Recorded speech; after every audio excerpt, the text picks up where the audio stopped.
Salut et bienvenue. J'ai décidé de vous parler d'un de mes mangas de cœur et trop souvent méconnu aux yeux du grand public. Je parle bien sûr de Satan 666.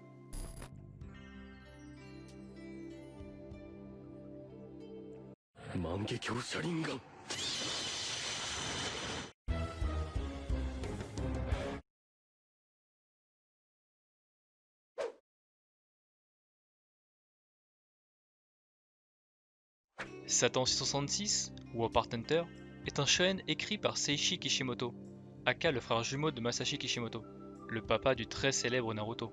Le manga a été prépublié par Square Enix dans le magazine Monthly Shonen Gangan, de décembre 2001 à février 2008 au Japon, et fut compilé en 19 tomes.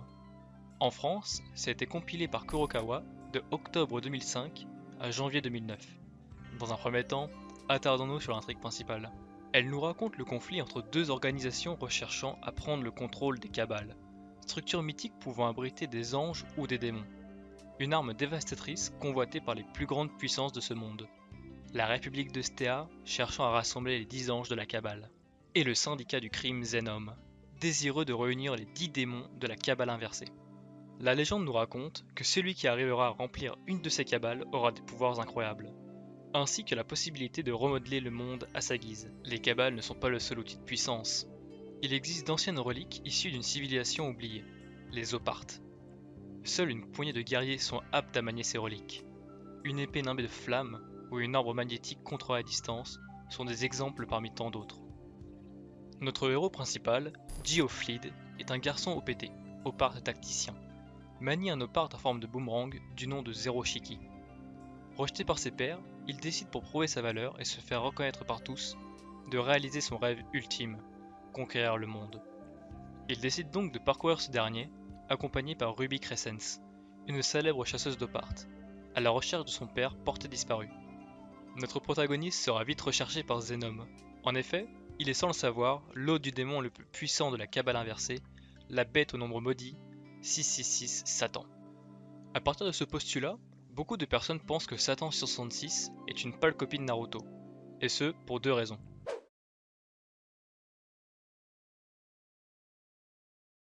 Premièrement, l'utilisation des Opartes nécessite l'énergie de son utilisateur. Ce concept nous fait rapidement penser au chakra, utilisé par les ninjas dans Naruto. Mais il est bon de rappeler que le concept d'énergie, magie ou autre pouvoir hors du commun est un pilier fondamental des œuvres de fiction, que ce soit le ki dans Dragon Ball ou la force dans l'univers de Star Wars. Ils sont utilisés pour faire rêver le public, tout en créant des situations épiques. Le parallèle historique peut être fait avec la mythologie. La force d'Hercule, la foudre de Zeus ou la vitesse d'Hermès sont des parfaits exemples. Il n'est donc pas pertinent de s'appuyer sur ce concept pour mettre en valeur la ressemblance entre ces deux œuvres. Deuxièmement, la narration lui est souvent reprochée. Mais là où un Naruto est assez manichéen dans son déroulement et dans l'approche de ses personnages, Satan 666 prend un contre-pied total en mettant en rivalité le gouvernement de Stea et Zenom. Aucune de ces deux organisations ne prône le bien ou le mal, elles agissent seulement pour satisfaire leurs propres intérêts. A contrario, l'alliance Shinobi et l'Akatsuki dans Naruto sont animés par des idéaux qui leur sont propres, la première voulant maintenir la paix dans le monde Shinobi, et la seconde souhaitant acquérir la puissance des Biju pour imposer l'ordre par la terreur et ainsi contrôler le monde.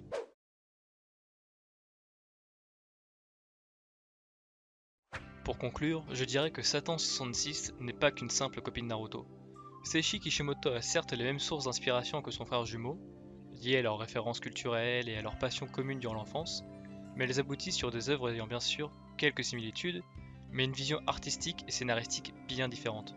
Je dirais que si vous avez apprécié le début de Naruto et les thématiques abordées, Satan 666 est un manga fait pour vous, car ces dernières sont traitées d'une manière totalement différente, sans oublier les protagonistes vraiment attachants et leur développement vraiment très intéressant.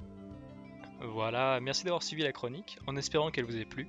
N'hésitez pas à laisser un commentaire pour aider à faire évoluer la chaîne, ou même simplement proposer un manga pour la prochaine chronique. A très bientôt tout le monde.